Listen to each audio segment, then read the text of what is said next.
In this week's In-Ear Insights, let's talk about communication and productivity.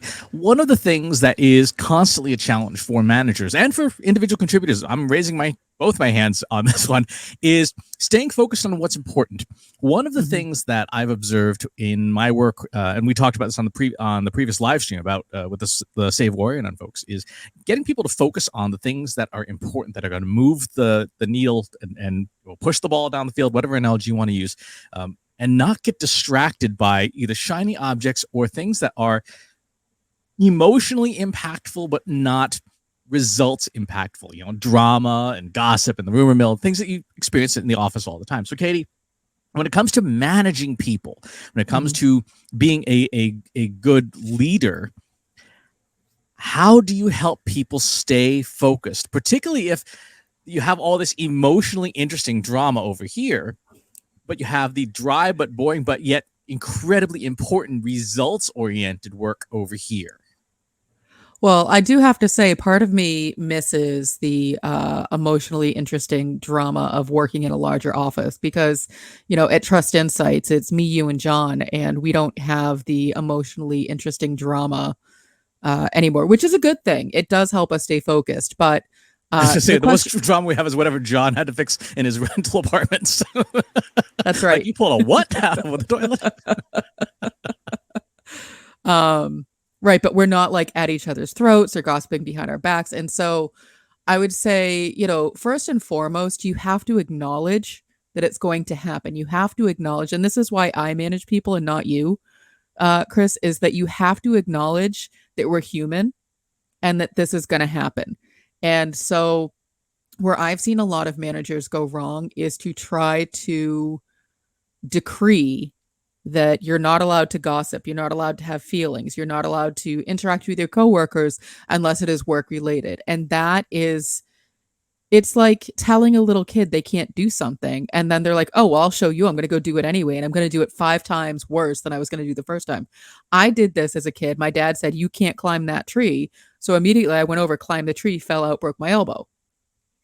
Because he said, "You can't do it." I'm like, "I'll show you. I'm 5 years old."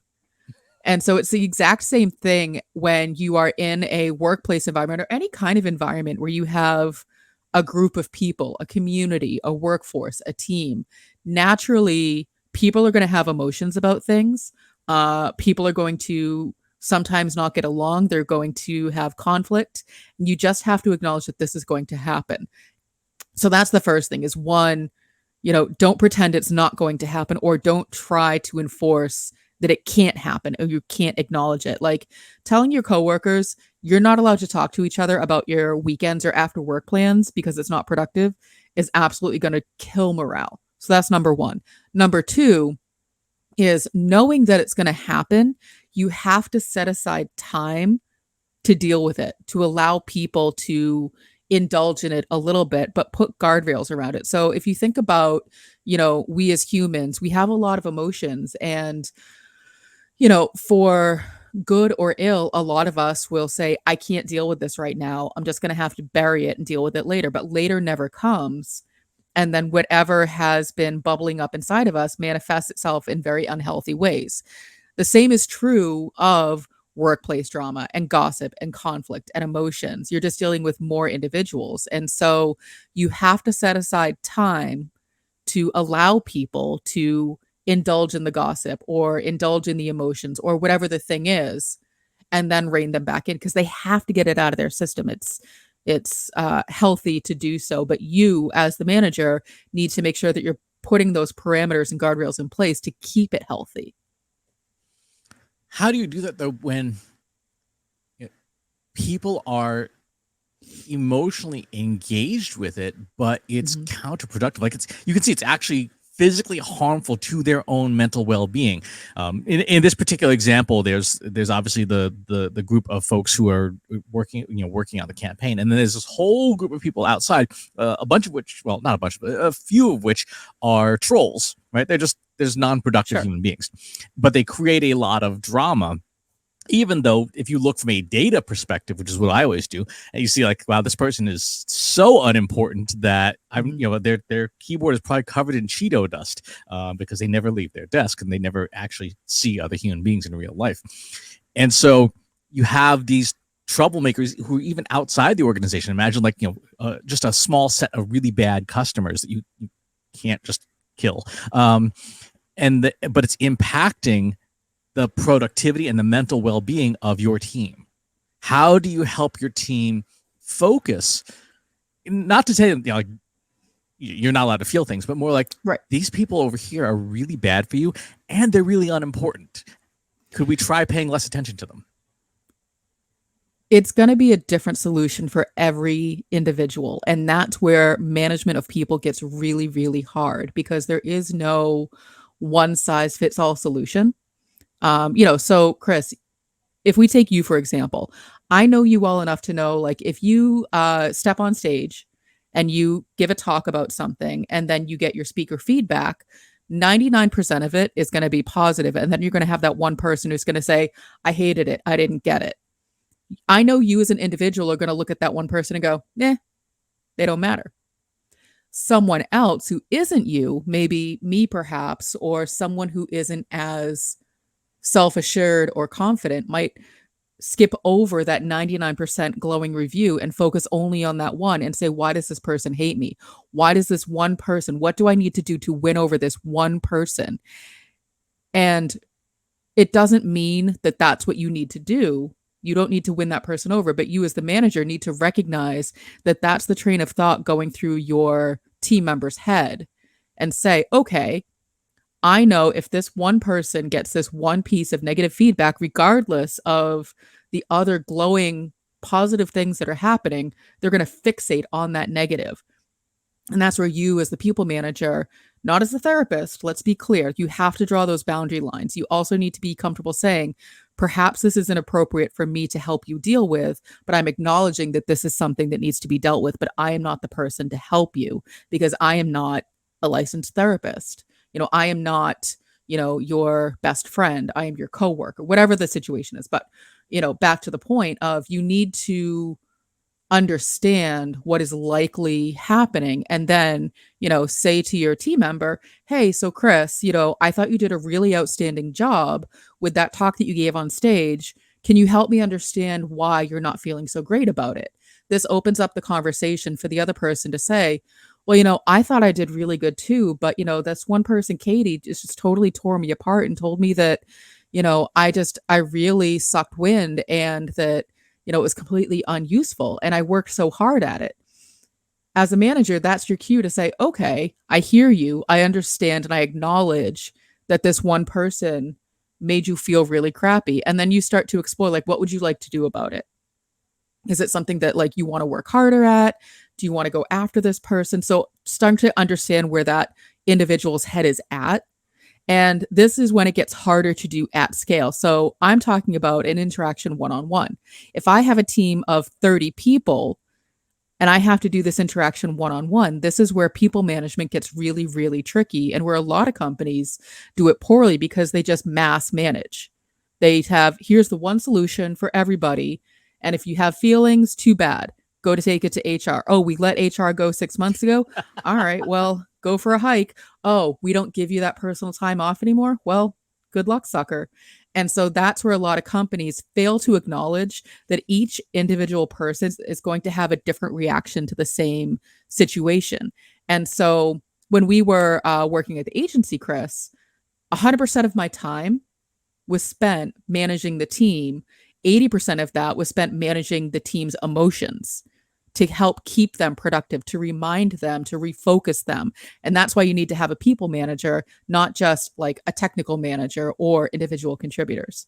I feel like I'm sort of rambling, but hopefully I'm getting to a point. Though? Because I understand that fixation, right? That fixation, when you get one piece of negative feedback, is essentially it's a threat response biologically. And biologically, we are wired to pay more attention to threat responses than we are to positive responses, because if it's a threat response, like, in the old days when we were just wandering around the plains of Africa, we're like, oh shit, that's a threat response. There's a zebra that's, that's got 5 horns, run. Zebras don't have horns. Not that I know of. But as a result, we evolved so that greater priority is given to threat responses. Well, today, that negative feedback on a speaker form still triggers the same biological cascade of events, but we're not actually under threat, right? That person who gave me negative feedback on my speaking evaluation, whatever, is not, holding a loaded gun at my head that I know of.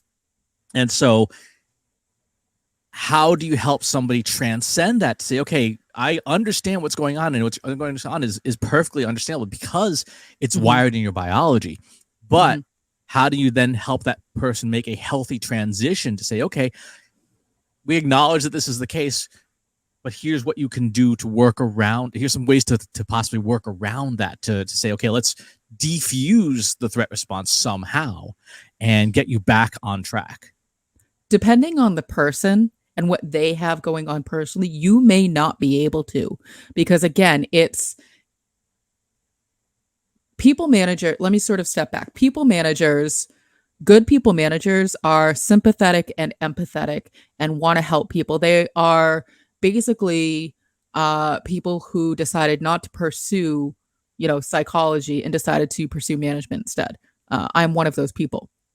The key to success with a people manager is knowing that you can't help everybody. It's the same thing with being a therapist. And so in that situation, you may not be able to help that person move past the situation. And what you need to be able to do is have the awareness to recognize the limitations of your skills as a people manager, but also the healthy boundaries.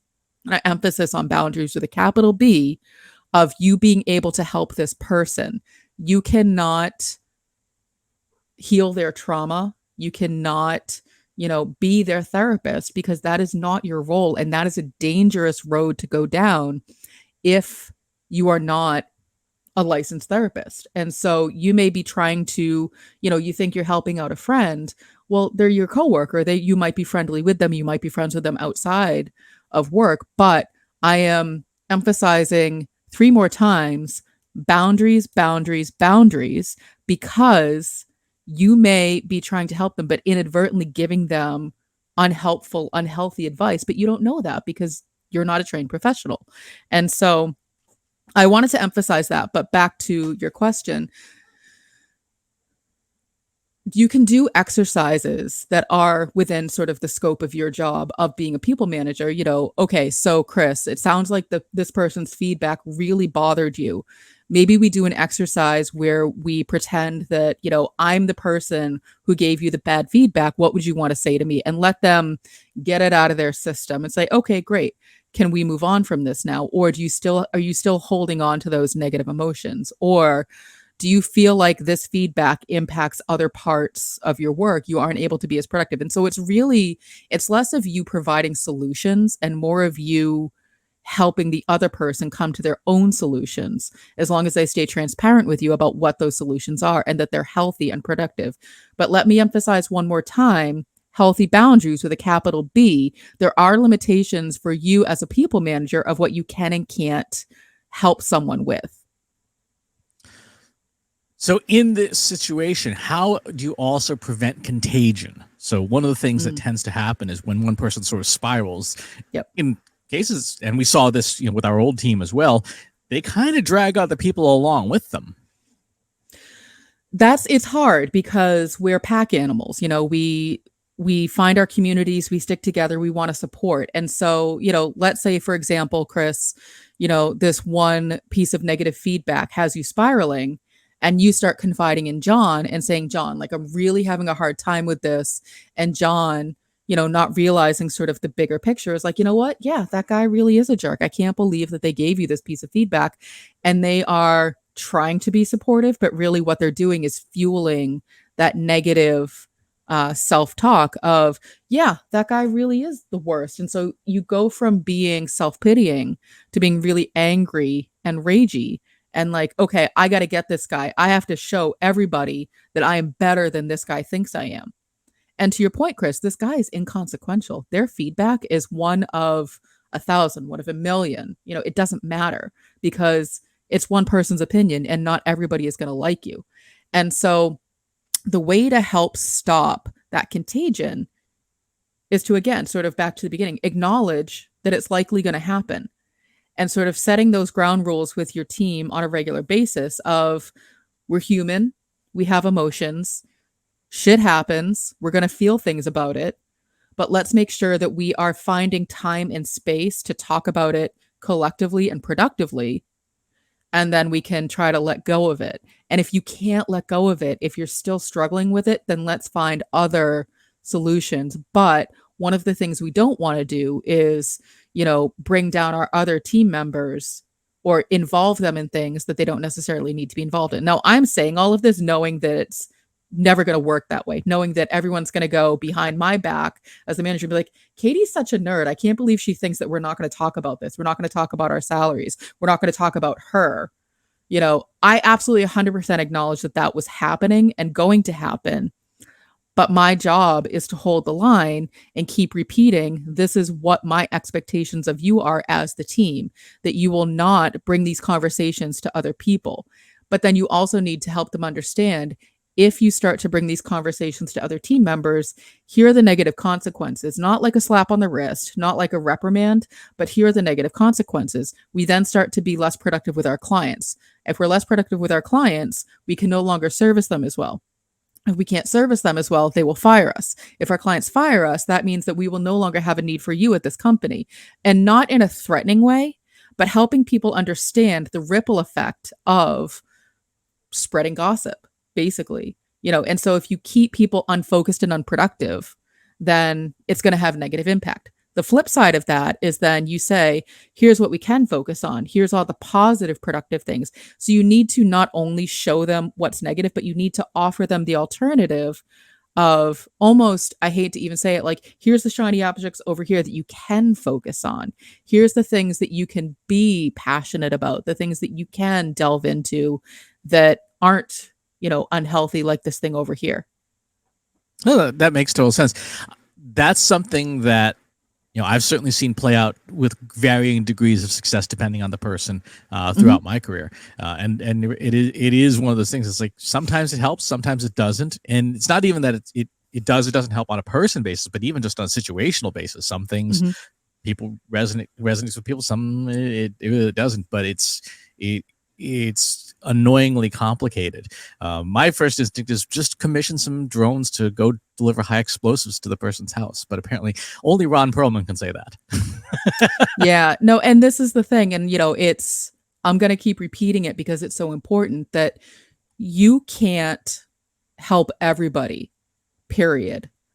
And you shouldn't, because there's boundaries to be respected in terms of, the type of advice that you're giving someone. If you recognize that you're giving someone advice that goes beyond the scope of the job that you're doing, that's when you have to say, am I crossing that boundary line? Am I possibly doing more harm than good, even though my intentions are really, really, good and I want to help them, but I don't know if I'm actually helping them. I don't know if I'm feeding their negative thoughts or if I'm helping them get out of it, because I'm not a trained professional.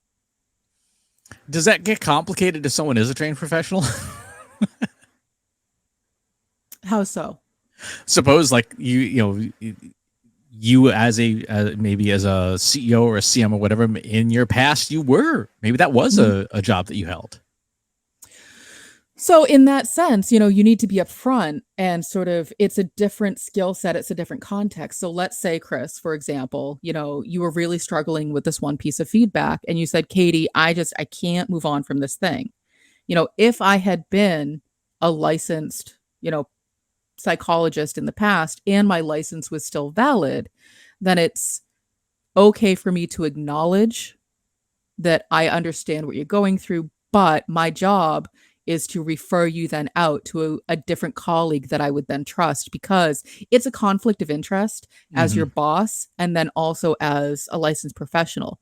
And so I can acknowledge, but then say, this is a conflict of interest. I want to help you. And the best way that I can help you is refer you to somebody that I trust, that I've worked with. And I think this would be the best for you. But the other sort of thing to know is that if someone's struggling, just throwing out the word therapist and say, you need a therapist, you need therapy, is also a bad move. Like, that needs to come from that person. You can't just say, you know what, you're kind of messed up and struggling with this. I think you need a therapist and I can't help you. Like, that's a terrible idea. And that is a fireable offense. How do you deal with it in situations where you do not have role power. So you are not that person's supervisor. You're not in their chain of command and things like that. You only have relationship power. Maybe your peers, maybe you work in different departments, maybe you have lunch together, whatever. But you all are still working towards that common purpose of, moving the company forward, moving your goals forward, things like that. But this person clearly is struggling, or these people are struggling, and you do not have any kind of supervisory authority to even enact, of change and focus. How do you use relationship power, personal interactions and relationship power to deal with the situation? Not even to resolve it, but just to deal with the situation. If you have a good rapport with the person, if they trust you, then it's worth having that frank conversation of like, I can see that you're struggling. And unfortunately, there isn't anything I can do to help. So I think this is when we need to bring in your boss or HR or whoever the appropriate person you think might be. And, if you're in a situation where that supervisor is the problem, then you need to go above and beyond that, or talk to that supervisor and be like, look, Chris is struggling, and Chris is struggling because he feels like you're the problem. Now, that can go a bunch of different ways depending on who the person is. And again, this is where being a people manager is just as important, because you're dealing with inconsistent and unpredictable results. If you think you know someone and then you say the wrong thing and they flip the switch on you, you have a whole new set of issues that you have to deal with. And this is why a lot of companies get it wrong. This is why people feel like it's a toxic work environment, or that it's abusive, or that it's unhealthy, because they weren't respected or they weren't heard or not listened to, because it's hard. It is exhausting and it is difficult, but it is so important, because at the end of the day, humans are still doing the thing. We're not going anywhere despite our efforts to self-destruct. We're not going to entertain that conversation right now. That's a different show. Yes, that's an AI show. We'll talk about that in another episode about AI. But to your question about, role power versus relationship power, take the word power out of it, because it already kind of puts you, the person who's trying to help, you feeling like you have the upper hand in a situation. And so it's really human to human. I see that you're struggling. These are the options where I can help you. And then let's sort of like, once you go beyond that set of options, you have to recognize like, I can no longer help you, or it's inappropriate for me to try to help you. So let's find someone who can. Gotcha. I guess capacity would be a good word. So you have a role capacity as a manager to enact change, whereas in a relationship capacity, you really don't. Within the context of the workplace, like you can't tell someone else's boss how to manage, their team. It's right. Particularly if you are in the hierarchy, subordinate to them, that does not go well usually. But okay, so you have a few different tactics to help, I guess, divert or redirect people when they are not performing optimally, or when they are severely impacted. At what point do you say, okay, this is? How do you know when that line is? Because you talk about the boundaries. How do you know like that? Yeah, that's the boundary, because there is, much to my dismay as a person who works with AI and natural language processing, there is no technical indicator. This is okay. After this threshold, this is the boundary. Like, okay, in natural language processing, you can say, okay, the top P parameter can't go above 0.7. If it does, it's going to be a problem. You can't do that with humans yet. So it sounds like you want some sort of little indicator light that goes off on the person that says, I've hit my threshold, I've hit my boundary. Like if I had a little blinking red dot in the middle of my forehead that like, bing, and you were like, okay, hit the threshold, can't do this anymore. But for someone, say like me, who is less aware of other people, what are some suggestions for recognizing like, yeah, that's a boundary, don't go past it? It's like anything else. If you think about it in terms of requirements gathering, setting those expectations up front with a team member, with someone who reports to you, with someone who's a peer, it's just good practice to do when you bring on a new employee. it's basically you're following in some ways their job description, like let me outline the expectations of your job, but then let me also outline the expectations of my job as it relates to your job, and that becomes the blueprint of when you know you're crossing a boundary line. And so, Chris, in that situation, in that example, if we said, okay, Chris, your job is to speak on stage and bring in new business, and my job as your manager is to make sure that you have all the things you need to do that, that's still pretty vague, because that could be therapy. That could be, whatever it is, some sort of counts. Like, I don't clearly specify that that is not what I'm doing. And that's, just like in requirements gathering, you need to say, these are the things we're doing. These are the things that are out of scope. And that can help the team members who are less people aware have some sort of clear guidelines, like, okay, this is out of scope of my professional relationship. This is out of scope of my responsibility to keep this perfect person safe and healthy. But then you also need to know, like, if it's out of scope, but this thing is happening, what do I do about this? Do I bring in human resources? Do I bring in a supervisor who's even above me? Do I bring in a licensed professional? So all those, you need to have those things. And a good company is going to have an understanding of what that looks like. A few jobs ago, I always complained that I worked with a bunch of academics, but those academics were all in the social work field. And so we actually had a really good, healthy set of boundaries in terms of what is and isn't appropriate in the workplace in terms of helping someone navigate their emotions in a situation, because all of these academics were PsyDs. They were all in the social work field. They were all psychologists. So they very clearly understood what those boundaries were. Now, they didn't know how to run a business. That was a whole different situation, but they knew how to deal with people, which was really interesting. And so, if you feel like you're running into situations, you may want to bring in a consultant who has a PsyD background to say, what are the boundaries that I need to be setting up with my team members? I have a lot of, impressionable, emotional, high strung humans that I want to make sure I'm not doing more harm to. What should I be doing? What is appropriate? What is not? Humans. Whereas, so it's funny because you're sort of like, humans. And I'm like, that's the part that I love. I love the psychology of it, because when I start to see people winning and succeeding, that's when I get the most, benefit from the work that I'm doing. And so if you have someone, back to your original question about how do you keep people focused and productive? Again, I go back to thinking about, it's like requirements gathering. You set up milestones. And so if someone's feeling, overwhelmed or stressed out or exhausted, whatever the thing is, you do for them the same thing you kind of do for yourself, which is, okay, so you have this big task ahead of you. Rather than getting overwhelmed by it, let's set up milestones for you to be hitting on a regular basis, on a day-to-day, even hour-to-hour. And if that person still can't hit those milestones, then that's when you know that the focus and productivity is out the window.